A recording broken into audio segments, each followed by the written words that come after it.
Sejak hari pertama menikah, aku sudah tahu, aku tidak pernah benar-benar diterima.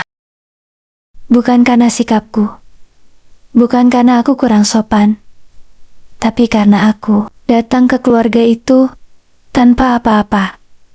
Aku menikah dengan Raka, laki-laki yang kucintai sejak lama. Kami menikah sederhana, tanpa pesta besar, tanpa gedung mewah. Aku hanya membawa keyakinan bahwa cinta dan kesabaran cukup untuk membangun rumah tangga. Aku salah. Hari pertama menginjak rumah mertua, Ibu Raka menatapku dari ujung kepala sampai kaki. Tatapannya dingin, seperti sedang menilai barang murah di pasar. "Jadi ini yang kamu pilih?" katanya, pelan, tapi cukup untuk menusuk hatiku. Aku tersenyum, menunduk, dan berpura-pura tidak mendengar. Sejak hari itu, penghinaan datang pelan-pelan, tidak langsung kasar, tapi konsisten. Setiap hari, aku dibandingkan dengan menantu lain.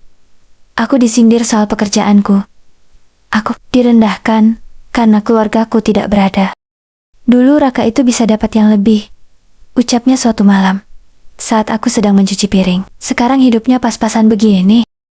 Tanganku gemetar. Air sabun bercampur air mata. Raka diam. Selalu diam. Aku mencoba menghibur diri. Mungkin suamiku hanya belum berani. Mungkin suatu hari dia akan membelaku. Aku bertahan. Aku menahan semua sakit itu sendirian. Setiap pagi aku bangun paling awal, membersihkan rumah, memasak, mencuci. Tapi semua itu tidak pernah cukup di mata mertuaku. Jika aku salah sedikit, langsung jadi bahan hinaan. Jika aku lelah, disebut pemalas. Jika aku diam, dibilang tidak tahu diri.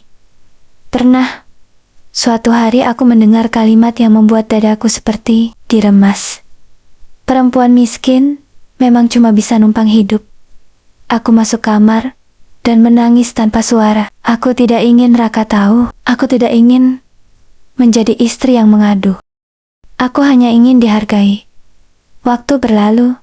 Aku hamil. Kupikir keadaan akan berubah. Kupikir kehadiran anak akan melunakkan hati. Ternyata tidak. "Jangan berharap banyak," kata mertua. "Anak itu nanti juga hidup susah. Kalau ibunya saja tidak punya apa-apa." Aku memeluk perutku sambil menangis. Di dalam rahimku ada kehidupan kecil yang tidak tahu apa-apa, tapi sudah dihina. Bahkan sebelum lahir, aku melahirkan dengan air mata dan doa. Aku berjanji pada diriku sendiri, aku akan menjadi ibu yang kuat, meski aku istri yang tidak dianggap. Tahun demi tahun berlalu. Aku hidup seperti bayangan di rumah itu. Ada, tapi tidak dihitung. Bekerja, tapi tidak dihargai. Bicara, tapi tidak didengar.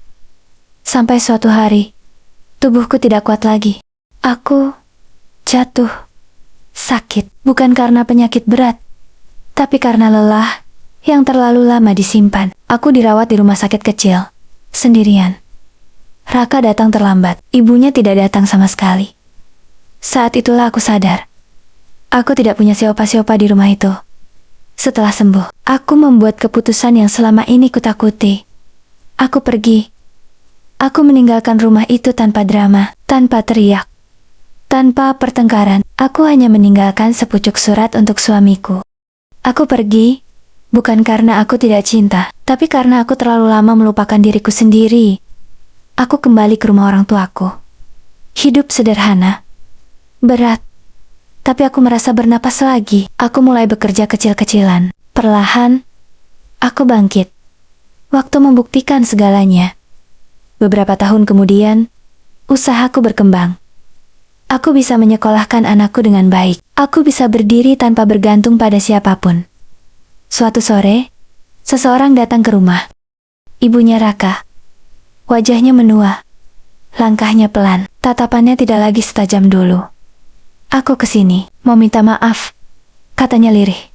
Aku terdiam. Ia bercerita tentang Raka yang menyesal. Tentang rumah yang terasa kosong sejak aku pergi. Tentang dirinya yang baru sadar bahwa penghinaan tidak pernah membangun apapun. Air mataku jatuh. Bukan karena dendam, tapi karena luka lama yang akhirnya diakui. Aku tidak membalas dengan kata-kata kasar. Aku hanya berkata pelan.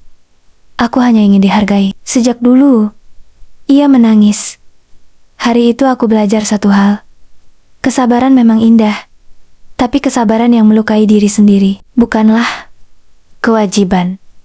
Dan kadang, orang baru sadar nilai seseorang setelah kehilangannya.